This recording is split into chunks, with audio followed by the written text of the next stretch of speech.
Press the bell icon on YouTube and don't miss another update. Namaste viewers, welcome to Jaipur Dialogue USA and Jaipur Dialogue, both together. It's a pleasure to be hosting this show today with a very special intent. As I was waiting for the show, I was reading some of the comments, and one of them, which really made me laugh, was two bald men, two bearded men with stubbles. And thankfully, nobody said the two bald Brahmins too. So I have the greatest of pleasure in welcoming our dear friend Abhijit Iyer Mitra. Who doesn't know him? Everybody knows him. People give him credit for forecasting, saying things in advance of happening.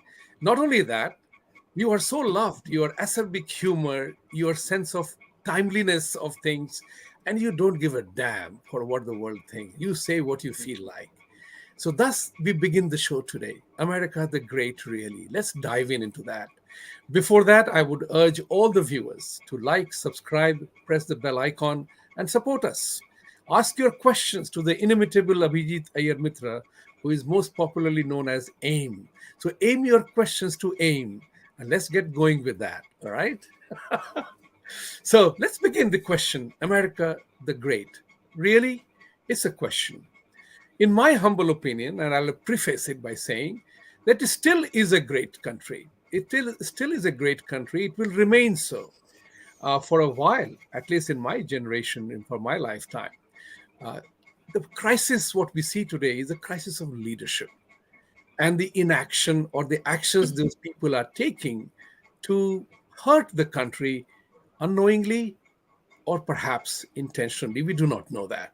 So just to give a comparison point here, people have asked this question of me many times. And I have said this only one thing, that in relation to India, the two prominent democracies, I call them prominent democracies. I don't say large, big, the oldest or the strongest. I say two prominent democracies must work together. And in a comparison way, America is 3 times larger than India, has 1/4 the population, with reasonably great infrastructure in place and a resource-rich country. So unless and until political leadership screws up things, America is going to be there for a while. And it's absolutely important for America to collaborate with India. Collaborate, cooperate, coordinate, and mobilize, because these two countries are a focal point of democracy around the world. With these words, I believe America is still the really great country. It's not the question mark really, but it is. Abhijit, shoot out, man. So, I always grew up admiring America, right? Because the main thing for us was look at all the economic freedom people had. It was based entirely on merit. If you knew your subject, if you were good at something, you could achieve everything. The American dream, essentially, right? And yet, I've seen that all burn up during my adulthood, starting sometime around about 10 years or so back. We've seen this slow and systematic and now accelerated destruction of a meritocracy. We've seen horribly nasty, divisive ideologies like CRT and gender ideology and all of that come in and sexualize children, make everybody feel guilty about who they are and where they're born. This wasn't the America we grew up admiring. I remember in the classes I used to teach in Australia, used to look up because the sheer sense of academic freedom you had to say what you wanted to say, to challenge an idea without rancor and things like that. Today, none of those are true. You can't challenge ideas. If you do, the rancor is so great it destroys your career. So what was it that made America great? It was this aspiration that you, based on yourself, not on your birth, could have a go, make it yourself, make it great. Where is the beacon? Where is the lighthouse today? for anybody who believes in their own uh, talent, in their own merit. There is none. The light has gone out, right? And for me, it's even more, it's bigger than America. It's the world has lost its beacon. The world has lost its light. And did America do bad things? Hell yeah. I mean, you tell me one empire that doesn't do bad things. But as empires go, America used to be an extremely benign empire, right? But that is the nature of empires. We accept that. Empires do a lot overwhelmingly. They mostly do good, and they do a lot of things well, a few things bad as well. Now, when it comes to India and America, I think what worries me today is how the crazed commentariat, which is responsible and hand in glove with the destruction of America, and I use those words advisedly, the destruction of America, are also training their guns on India and ultimately want to destroy India as well. And guess who their foot soldiers are? It's these Hindus in name only in America, Hinos as we call them. Uh, I call them rented curry munchers, by the way. But yeah, but these rented curry munchers who are so desperate to show, they'll use their skin color when they need to play the victim card, but in everything else, they're like suddenly more American than the American. And it shows. It's how the neo convert to ISIS is always more brutal than the old ISIS Yes, commander. yes, yes. It's like that. It's the fanaticism of the neo convert, the inferiority complex of the neo convert, all wrapped around in the hypocrisy of a neo convert, right? So you look at losers like, say, Rokhana. When he wants to talk about Ambedkar and Gandhi. He didn't even know Ambedkar and Gandhi's vision of Hinduism were diametrically opposite to each other, and that Ambedkar wasn't even a Hindu. So he shoots off his mouth. Then he says, "Oh, people wanting me to support India. You should realize I'm an American. I'm not an Indian." Okay, we accept that, but you're the one that keeps harping on about your Indian past, right? You have Dalip Singh right now, who we don't really know. I mean, he seems to think that, like Bobby Jindal, he seems to think Indian food is ethnic food. Yeah, I didn't eat ethnic foods. We used to have PBJ sandwiches for lunch, kind of thing. So it's laughable because the only American Indians who can make a contribution to both America and to India are people who are comfortable with who they are. They shouldn't have an identity crisis. They shouldn't have an inferiority complex because an inferiority complex hurts India, but it hurts America a lot more. That's brilliant, absolutely. And that's where I want to take off on. Again, another issue. You talk about Dalbir, who came to India, lectured India, threatened India. Maybe he was just what you call a messenger boy, like he went and conveyed his master's voice. I don't know whether he had his own thought on it. And if it is, that's terribly sad. But you refer to Rokhanna again, a Democrat. These people are absolutely munchkins, so to say. You very poignantly pointed out this matter that he will refer to India only to attack, and then he will talk about his neutrality as if he is Gautam Buddha. So that's the point which angers me. But you talked about other issues as well. But I'm going to harp on this matter. Tell me one thing. In my humble opinion, I believe that most of the Indians, and if I quote unquote, if I say within brackets, Hindus, are essentially conservative. What makes them Democratic Party supporter blindly at that? That they look upon Republicans as evil. What is that drives these, Indians who have succeeded here because they got a chance to perform without restrictions? This is a very important point to bear in mind, and I'll give my own background. I've joined Reserve Bank of India after all those competitive exams. And then you realize that even RBI quarters in Bangalore, I had to wait in line because there was a reservation for officers' allotment of quarters as well. Yeah. Then I joined American Express, where it was all performance all the way. And it was performance, performance, performance. You alluded to that. So all the Indians who have done well here is because, relatively speaking, they found little competition when it came to doing their job well. They did well. They were professionals. They did well. What drives them to be such diehard Democrats who have actually taken the Indian community for granted? So that's a very complex phenomenon. For me, it's mostly the inferiority complex that drives them. Because if you look at Indian Democrats, they're either caricatures like Apu in The Simpsons, or they are, uh, you know, so completely divorced from their ethnicity that it's just a shade of uh, tan to them, realistically. You know, there's nothing you can do about it. This is very common to all emigre communities in general.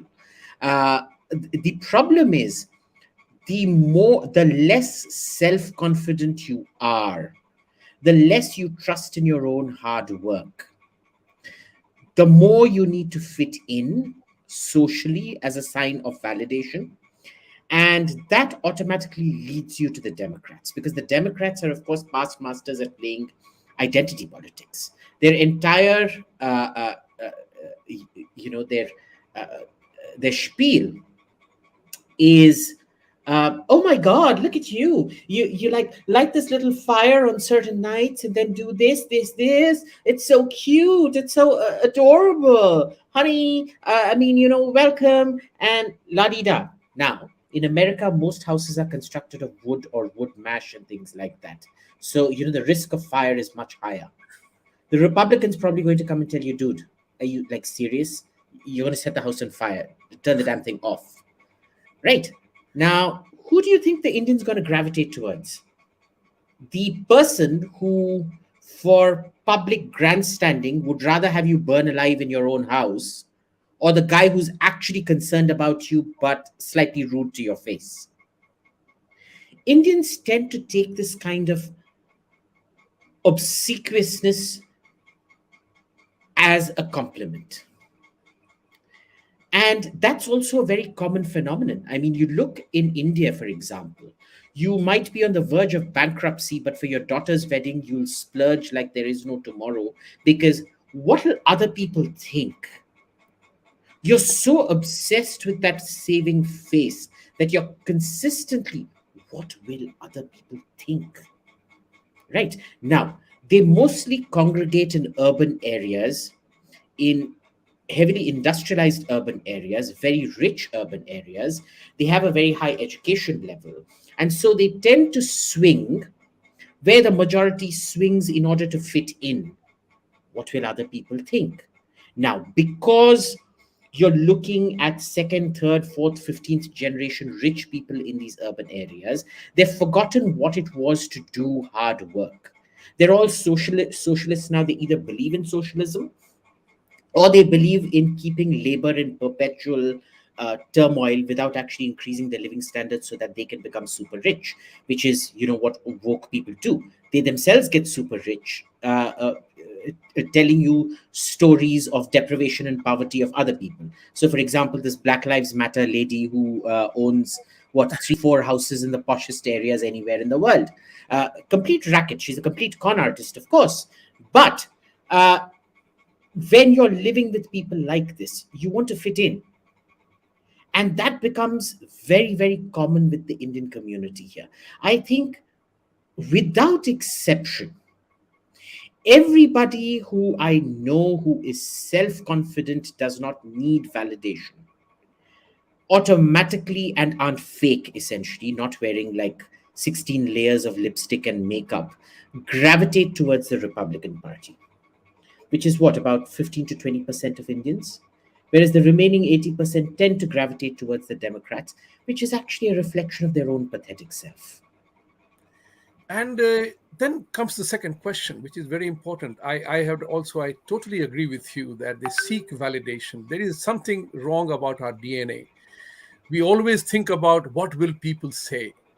How are we going to be looked at, perceived? And that identity question is so, so important, that we lose our identity. And our identity has been shaped by the Western description of who we are rather than we ourselves defining who we are. So when we are able to do that, people accept it.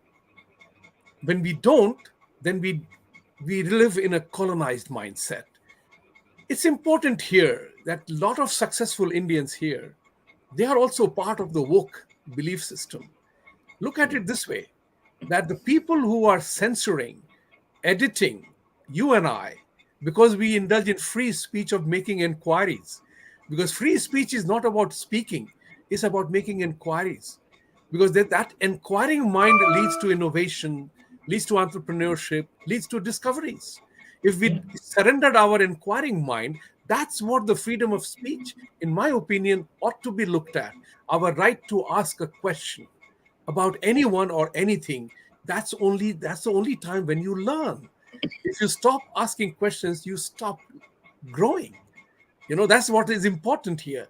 So what must happen to these validation seekers Democrats, Indian Democrats, who are mollycoddled by the Democratic Party with sweet nothings and indulging in emotion, to actually smell the coffee and see where the beans are and who is the actual supporter of theirs? Look, I don't think there's much we can do, because I think Indians as a whole, if you look at the motherland India, you'll see that the tendency to vote against your own interests is extremely high. I mean, Indian democratic history is a history of voting against your own interests, right? The person who comes and says, "Hey, I'm candidate number one, and I'm going to screw you," and then, "Hey, no, I'm candidate number two, and I'm going to screw you even worse."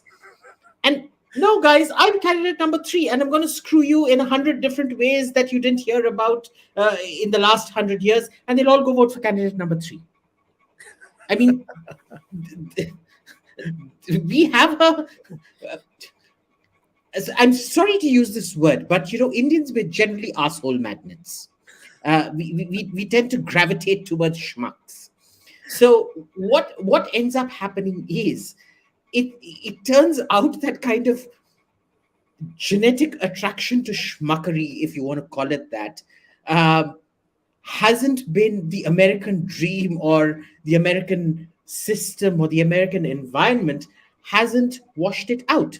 Now, isn't it curious that we come from a culture, a religion, whose essence is to question, question, question, question. It's Exactly. that entire philosophy, neti, neti, neti, neti. It's all about keep asking, and that is not the answer. It doesn't matter how many millions of wrong answers you get. Reject. Keep asking, reject what is wrong, and finally you reach the truth. Why do we value the lotus, for example? Right? It's born of punk aja. Punk means muck, aja born of muck. Right? It's born of the dirtiest, filthiest water, and yes, it is so pure and beautiful that no muck can stick to it. What is the symbolism of that? That truth and beauty is born of contradiction. The opaque waters that it grows out of, the opaque filth that it grows out of, is that sea of contradiction from which it is this constant striving towards knowledge. For the West, uh, faith is does not need the validation of science. But for several Hindu streams of thought, you cannot have faith unless it is validated by science. If science validates it, then it is your faith, in a sense, in several streams. And of course, we accept atheists as well, like me, for example. Charvaka is a accepted thought stream within Hinduism. Now, when you come from a culture like this, for our own people to be so closed to inquiry, to get so agitated by questioning, to get so unsettled by something that affects your Weltanschauung, your worldview, are you really a Hindu? Can you really even be a Hindu? I really want these people to look in and reflect a bit on themselves, right? They are supporting everything that for us is complete darkness, where you can't question, where you have to go along, where you have to where you require these loud proud professions of faith, where any heresy and blasphemy is you're burnt alive at the stake, at the proverbial stake. We don't even have concepts of heresy or blasphemy in Hinduism, right? But you also look, I think a lot of this damage has come because of the Indian education system, where you are taught right from the beginning. It is learned by rote because it's a quantity education system. It's not a quality education system. A quality education system would focus on problem solving. A quantity education system focuses on learn by rote, which is what we have in India. So from the moment you're born, any individuality, any curiosity is just crushed out of you. Do what I tell you to do, don't ask questions.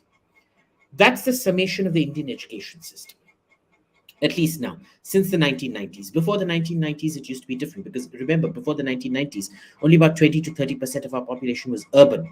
And you had these small little elite institutions which catered to an urban elite, a small urban elite.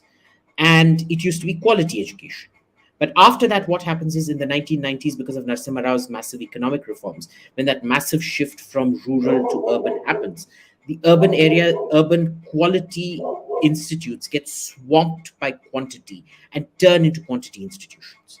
So all the trash that we're exporting to America today is a product of learn by rote. They are extremely threatened by questioning. What do you do? I don't know. That is a very important thing. That's what is happening in American education system right now. It is going towards devastation. The entire woke culture, the way it has shaped up, is actually hurting the whole process the way we knew America. This is not the America I came to as I see it in these days. But go back to a question which is very important. Like, America always has a challenge dealing with immigration and foreign policy. And I'm reminded of P.J. O'Rourke, a brilliant satirist, who said in Waldorf Astoria here in 2004 about, he said that United States will always have problem having a comprehensive immigration and foreign policies because every goddamn fellow in this country is a foreigner. Your thought on that? Look, I think America has the least problem with immigration. Especially immigrant countries like Australia or America.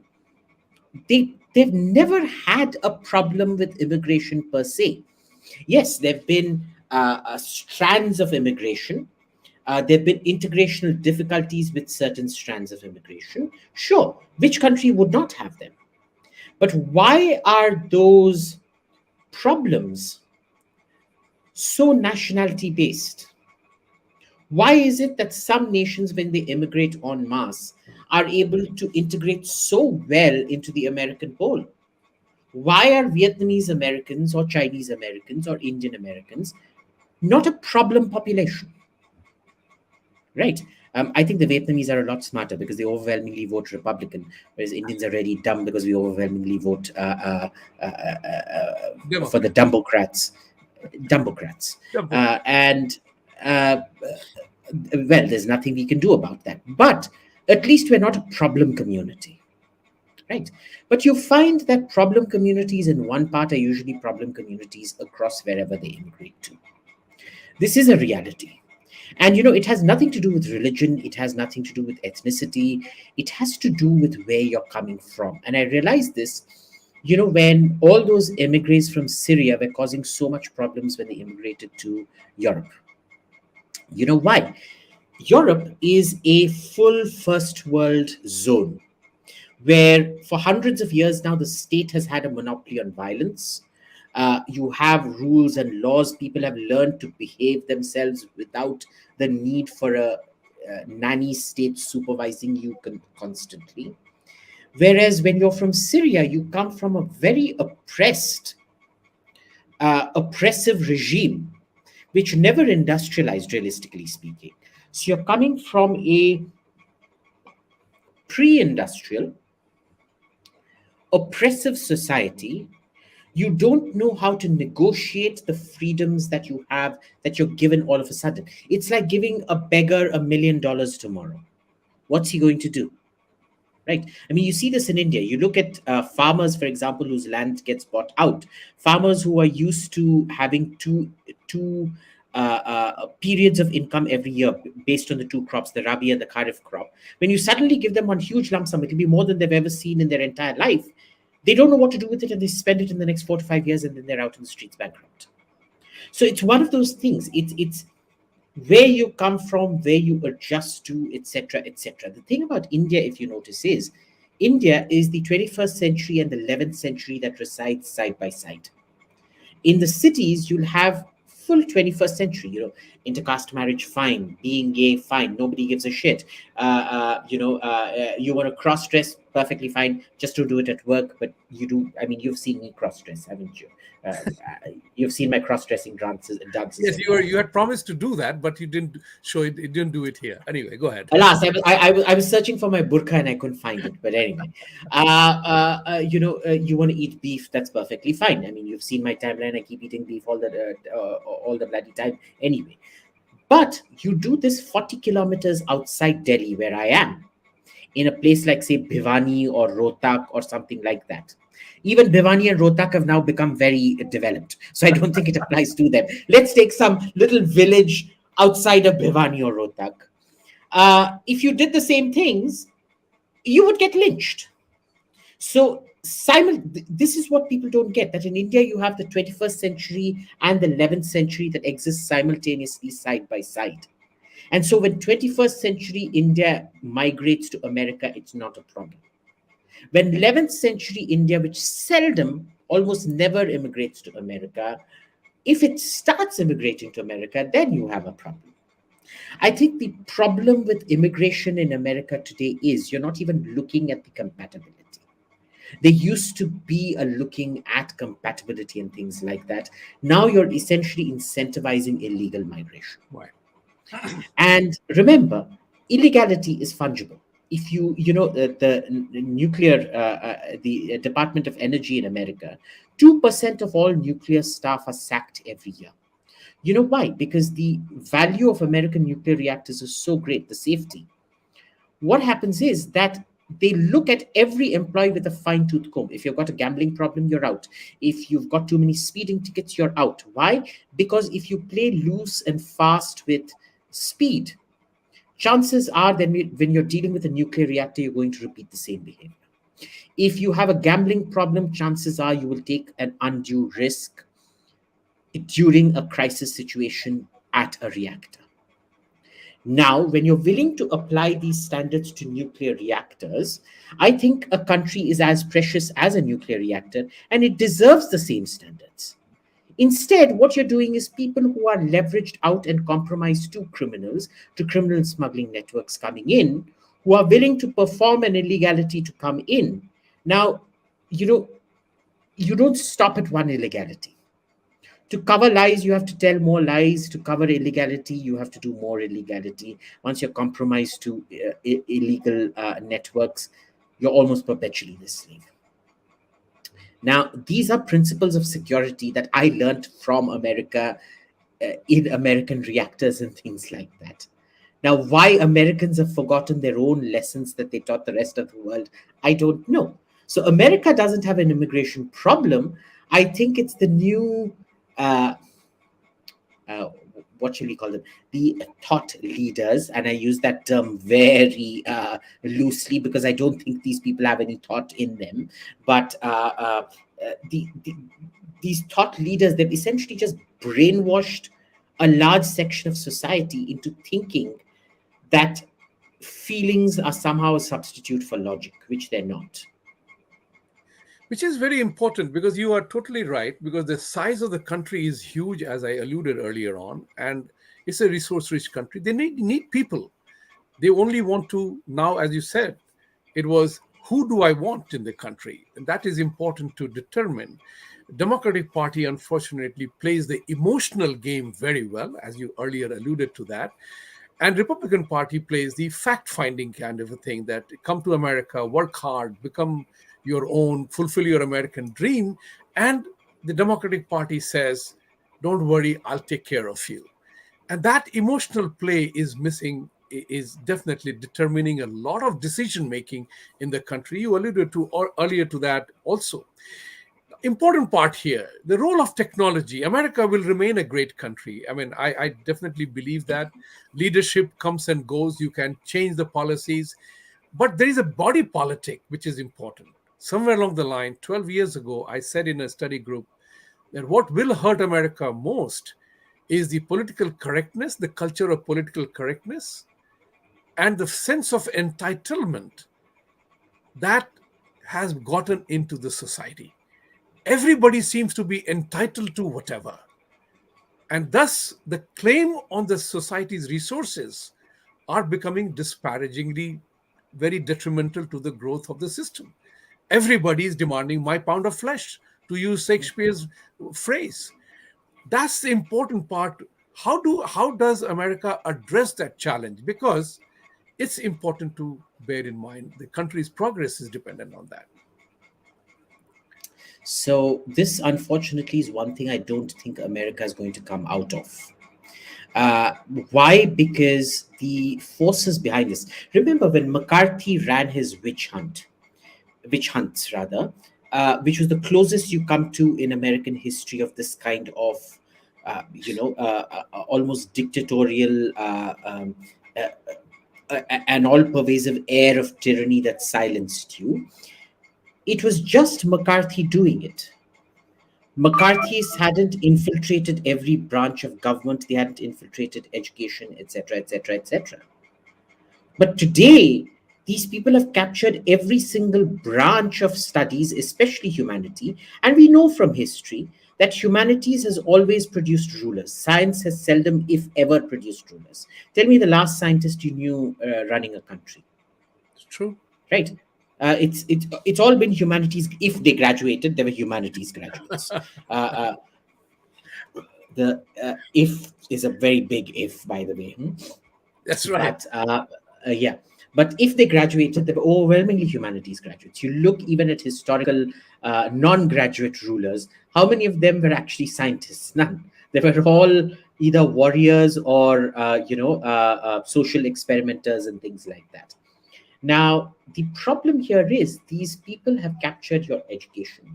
They've captured certification. They've captured the media. So they first pollute your child's mind.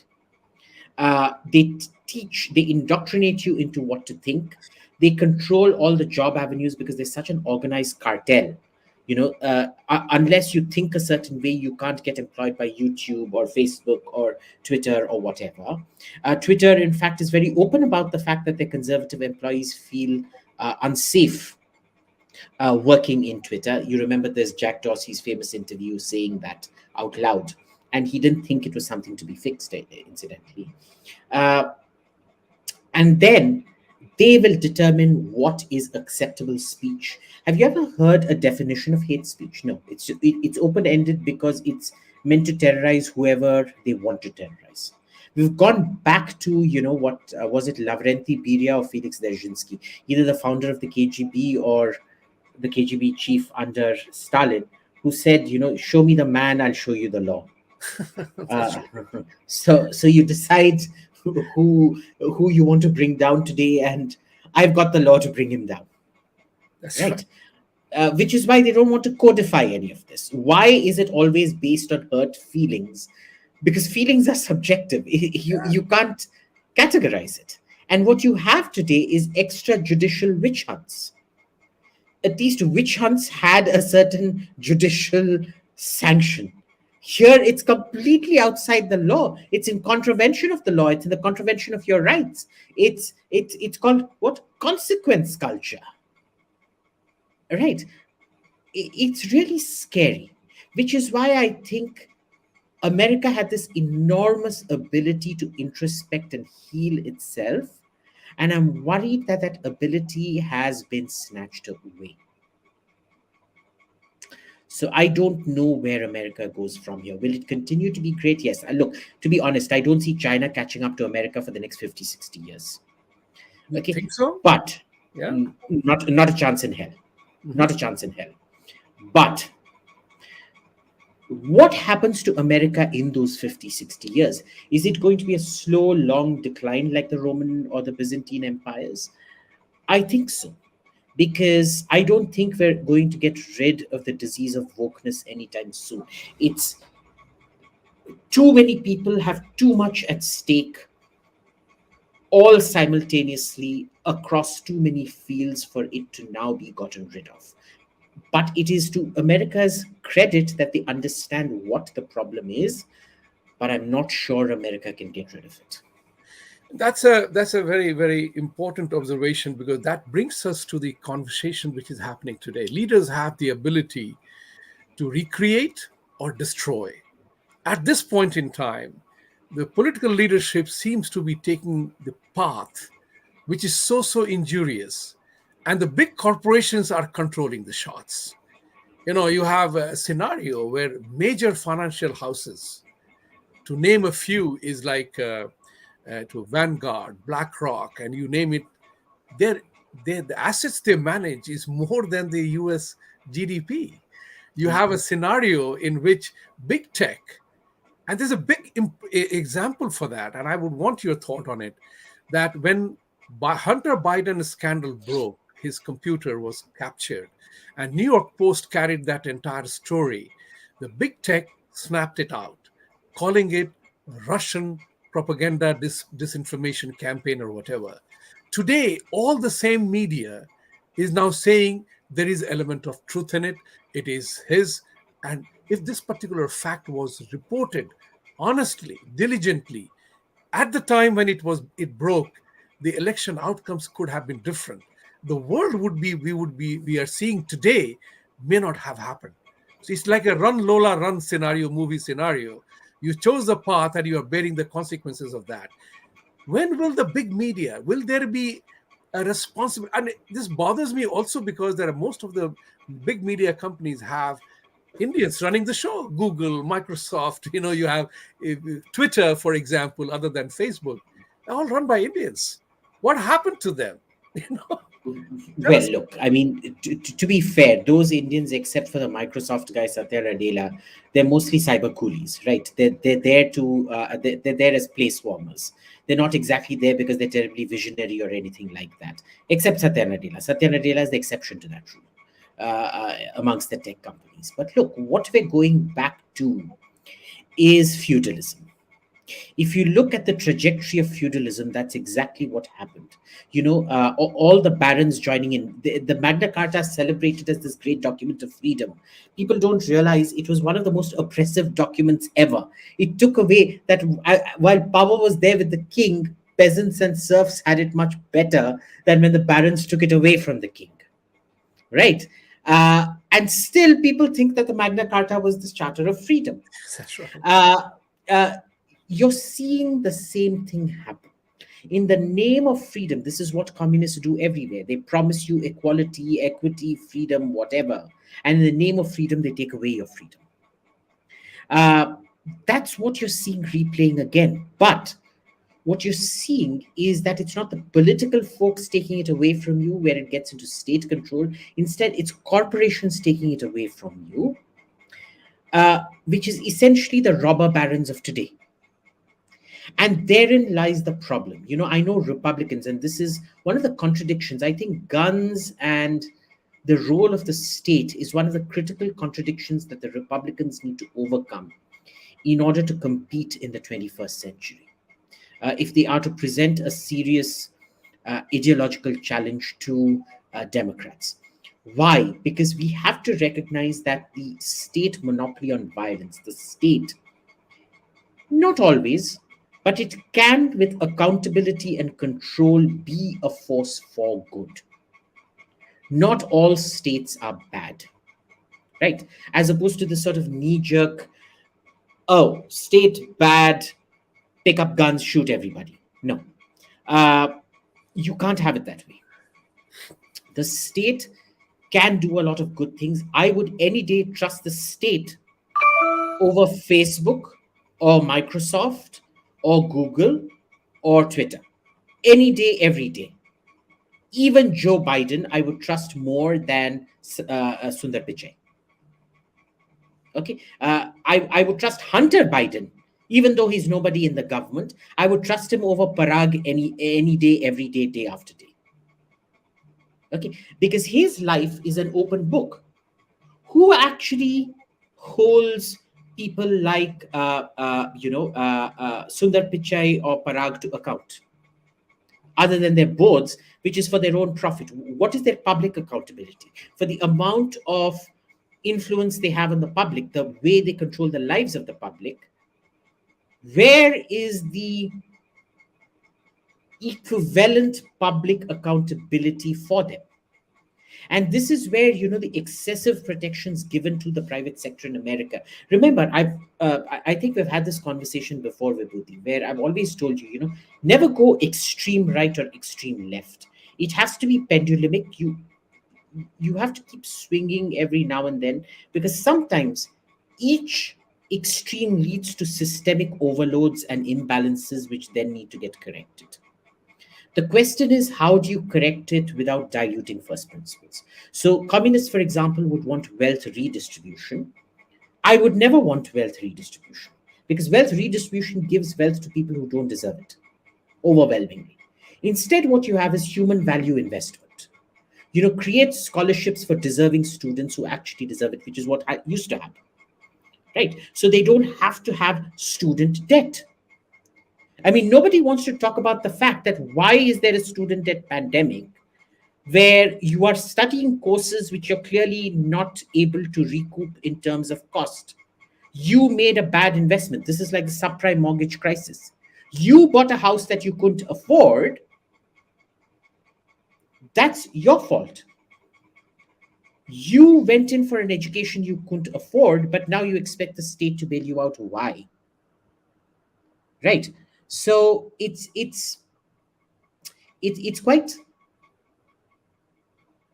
convoluted the way I see this process happening right now.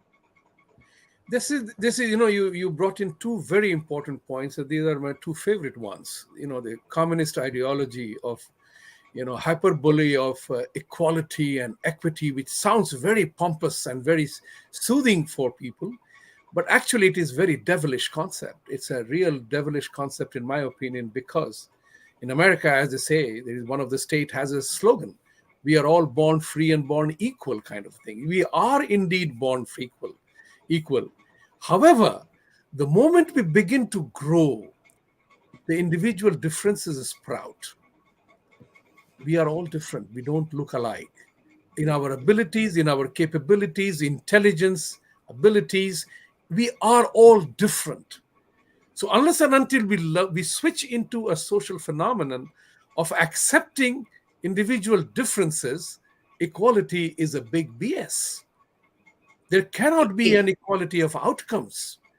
I can wear Roger Federer's kits, but I'll never play like him.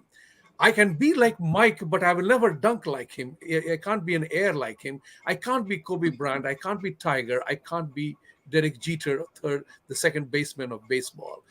There are abilities. These are individual differences which are so beautiful.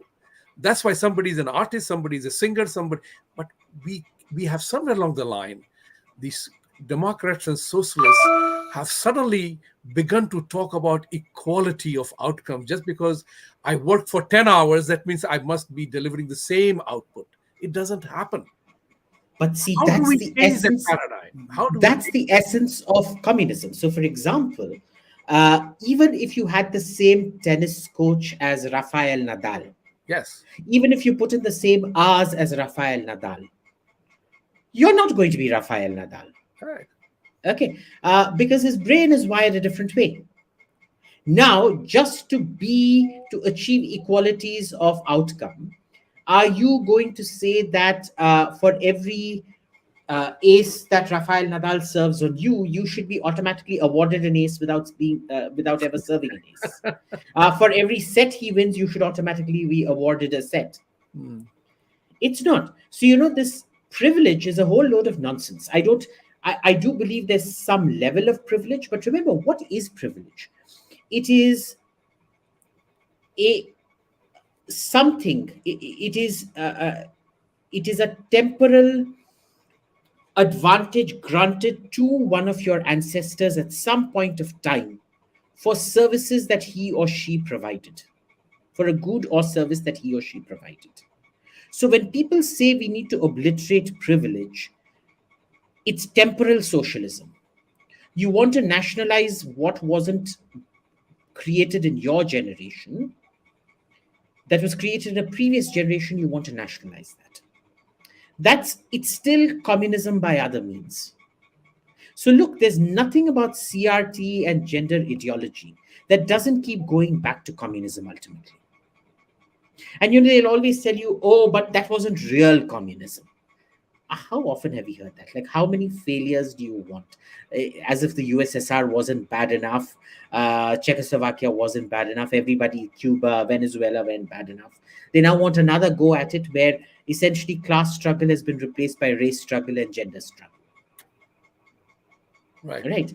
It's just amazing. I think this keeps going back to that famous adage, we learn from history that we never learn from history.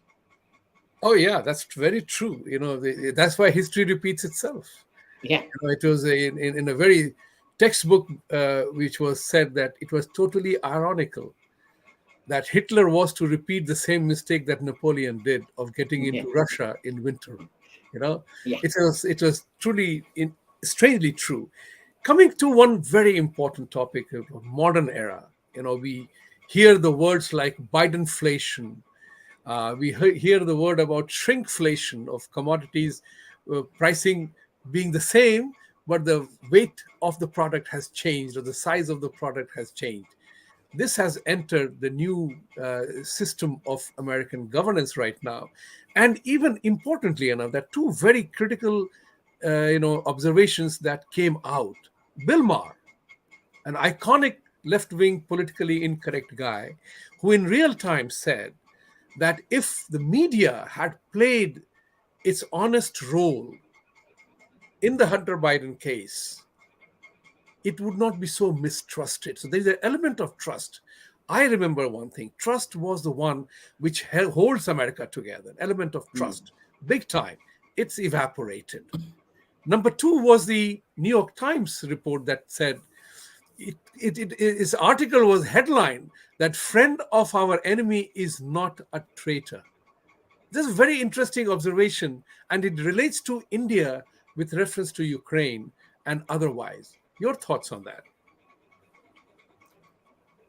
I don't think it was just the Hunter Biden laptop story. I think this build-up of a lack of trust in the media has had a very long history. Remember, who was held to account for the weapons of mass destruction nonsense? Yes, beginning from there, if you look at it. Nobody, literally nobody. Who was held to account for, say, the Srebrenica massacre, which we now know those shells came from the Muslim side of Sarajevo. And it was done specifically for Christiana Amanpour, who was in Srebrenica on that day, so that she could get her big story and NATO could intervene and bomb Serbia. Nobody did. There are so many stories like this, which, added with the advent of social media, are essentially showing you how rotten and corrupt the mainstream media has always been. It's not that it became like this today. It has always been that way. It's just that the means and methods of exposing it are much better today. And this is where you see that traditional media is trying to gobble up and take over social media. Now, the problem is social media, being the new kid on the block, shouldn't be seeking validation from traditional media. but because of existential dilemmas where they need to keep gobbling up. For example, why did MS, Microsoft, new player on the block, need to grab up NBC? Because it wanted to diversify its portfolio and also keep one foot there. And it realizes that the profits in that, in a non democratized, controlled media which guarantees you access, insane, illegal, possibly illegal, not totally illegal access, but improper access more than a democratized media to power is an extremely useful business tool to use. So, for existential reasons, social media companies have now started aligning and effectively become either the owners of or extensions of traditional media companies who desperately want to crush any independent voice. And this is, like the new elite and the old elite. So, for example, when the German peasant rebellions happened, uh, uh, uh, pretty much started off by the Reformation and Martin Luther. Uh, it didn't matter if you were a nouveau riche aristocrat or an old money aristocrat. You all banded together to crush the peasants and the farmers. And that's what's happening right now. They're all banding together to crush. Because remember, people think that this is bad for business. It's bad for new business because it imposes prohibitive costs on new businesses. For old businesses and the already rich, it is a fantastic tool of keeping your entire staff off balance so they're never going to think of outshining you or putting their heads out. It forces you to just focus, not look anywhere else, and just do your job. So it's also a tool. It's a very bad management tool, but it is a management tool of more control than was allowed in the last 30, 40 years. Brilliant. We have several questions, and time being a factor, because at 10, in another 9 minutes, Sanjay Dikshit ji will begin his Ask Me Anything segment. So we have about 9 questions from viewers. Thank you very much for asking. I also wanted to thank Mr. Arish Sahni ji, who is the sponsor for the show today. Thank you very much, Arish ji, for this support. Really appreciate and admire that. The one very important element that is called the mood of the nation. American mood of the nation is really bad. People are very, very uncomfortable which way the entire administration is running the show. And not to say anything about our own Kamala ji as the Vice President of America. People are more afraid of she becoming the president if Biden chooses to quit. It is to say, Biden, please continue. At least we know you last 50 years, whatever you have been. How do you rate? What do you see from the sidelines? Because many people think that we talk about America and India. It's important for Indians to understand, we Indians to understand here or in India, that there are tremendous amount of convergence between the two countries. The divergence that happens is all played upon. When Mr. Dalip Singh went and lectured India about choosing its friends, he didn't blink an eye about the fact that they are also friends. We Americans are also friends with some evil nations who don't mean well to us. And their standards of communication with China is different than it is with India. India is a problem. Europe is not a problem. People in television talk about India must not support Russia, but there is a reluctant acknowledgement of the fact that Russia and India has had tremendous relationship in the past. But Germany Europe buying all the, the energy supplies from Russia is not talked about as much as India is being talked about, as if we are the goddamn evil. That's the point which is, I want you to dwell upon a bit. How does, Europe need to be handled? Without America, Europe will sink, just as it would have sunk in Second World War. So Look, Europe is an extremely, I've said this before and I repeat, Europe is an extremely dangerous body which needs to be crushed. Okay, they've deluded themselves into believing that they're this empire of norms or whatever. And even in terms of academia, I've noticed they're much more vindictive, vicious, and nasty than even the worst CRT gender ideology proponent is in America. as a rule, if you disagree with a European, their propensity to call you a racist, a Nazi, a fascist, whatever, is 10 times higher than Ibrahim Kindi would achieve in 10 lifetimes. What I'm kidding you not. No, no, I understand that. Yeah. I agree with you. So, s- and this has kind of become institutionalized in Europe, right? Yeah. So, what Europe does is it's this great moral grandstanding. We'll condemn you, impose sanctions on you, but where it's really necessary for us, air routes aren't necessary for us, but gas and energy are very necessary Very for us. necessary for us. We won't do anything. Yeah. So, see how it fits into this entire thing. It's what we call doglapana or dong in Hindi. That's right. Right. It's a celebration of Doglapana and Dhong. In German, it's called Heuchler. In English, it's called a hypocrite. And it's the celebration of, uh, you can make up words in German like in Sanskrit. So you can call it Heuchlerheit. Socialism, it's hypocrisicism, That's right. if you want to call it that. Let's go to the questions, and Console, please put up the questions. Now you know how to answer the questions. Short, Yep. crisp, sweet as it is. Kaushumi, this is why I love listening to Abhijit. Examples and analogies regarding American Indians are so totally on point. Thank you, Kaushumi. Thank you, Koshmi. Next, the Jaipur Dialogue. Kumar Gaurav.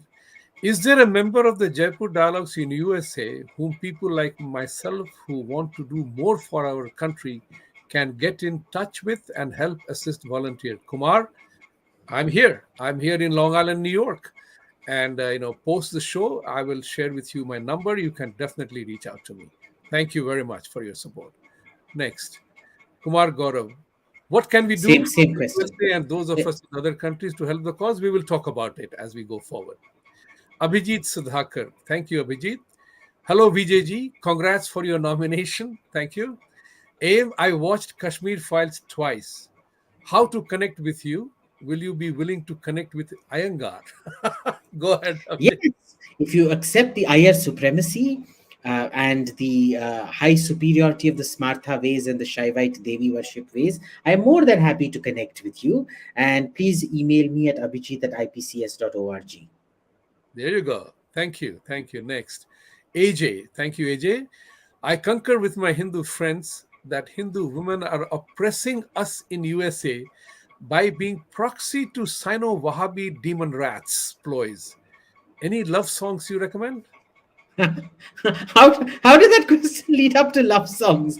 I'm sorry, I don't really listen to love songs at all.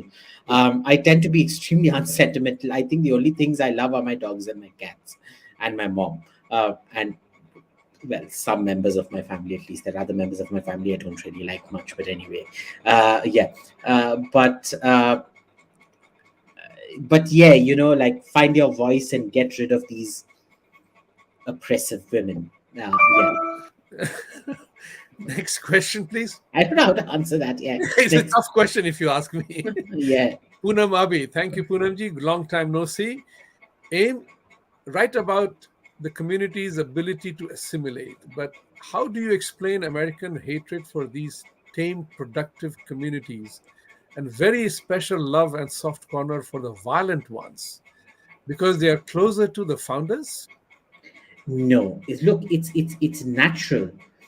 If there's usually the victim and the bully in school, and what do you see the others doing? They'll always coy up to the bully because they don't want to be in the same shoes as you, and they will go out of their way to direct the bully's rage towards you, because the more he bullies you, the less time he has to bully them.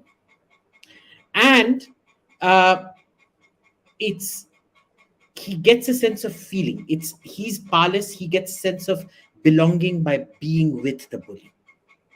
So bullying has its own dynamic, and this is what Americans are getting into: tame, docile communities that conform, that pay their dues, that are loyal, that abide by the laws.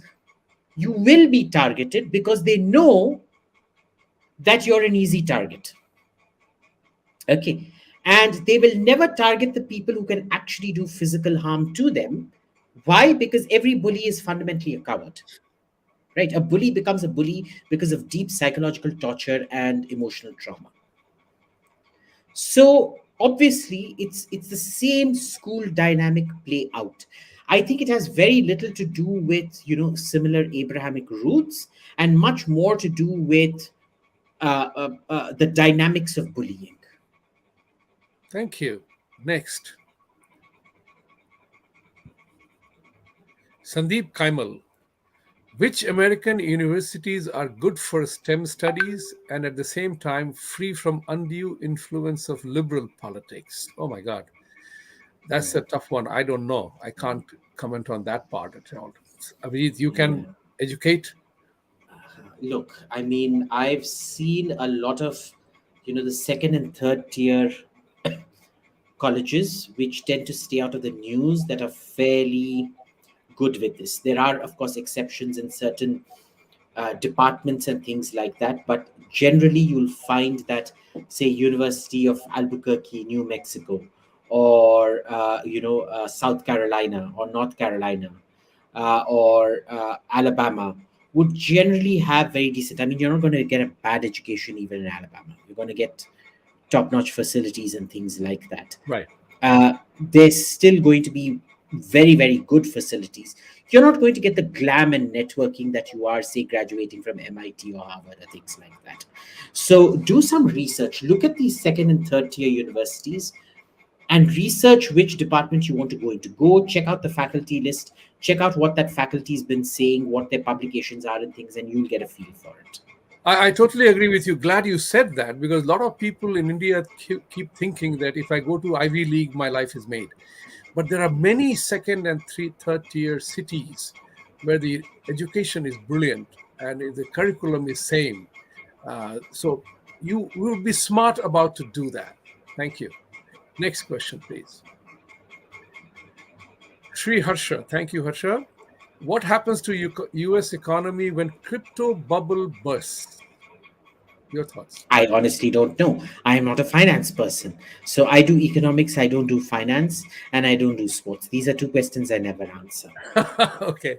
This is a long question. I know a little bit about crypto, but we will talk about that later. Time is short. Next question, please. AJ. Victoria Nuland meeting anti-CAA protesters and meeting Christian missionaries in Tamil Nadu, replicating Ukraine covert operation. Your please. I don't think she met CA protesters and Christian missionaries, did she? She was only in Delhi. She didn't go to Tamil Nadu. Are you sure about that, AJ?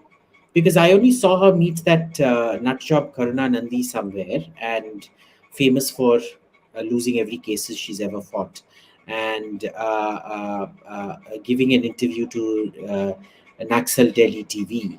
But other than Naxal Delhi TV and the Naxalite, I don't think they met anti-CA protesters and things like that. But generally, wherever Victoria Nuland goes, her and her husband, nothing good ever comes out of it. She reminds me of the famous book, The Story of the Economic Hitman. Those of you who have not read, please do read it. If you haven't read Abhijit, please do look up. She fits into that profile.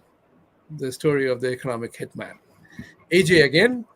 Hindus in India rely on your independent views and criticism. Please be a little paranoid about American victors in India, peacefuls, communists, Maoists. I am. Trust me, I am. It's usually best to keep tabs on them without alerting them that you're keeping tabs on them. Brilliant. I think end of questions. That's the end. Yeah. Thank you all viewers. Please like the video, subscribe the channel, press the bell icon. And thank you Arish Shahani ji for supporting the program. And thank you all the viewers. Have a wonderful week ahead.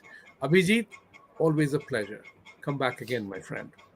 The pleasure was all mine, Vibhuti. Thanks so much. In the name of the Father, the Son, and the Holy Ghost, I bless all your audience. Satyameva Jayate, as I always say. Praise be to our Lord in Christ.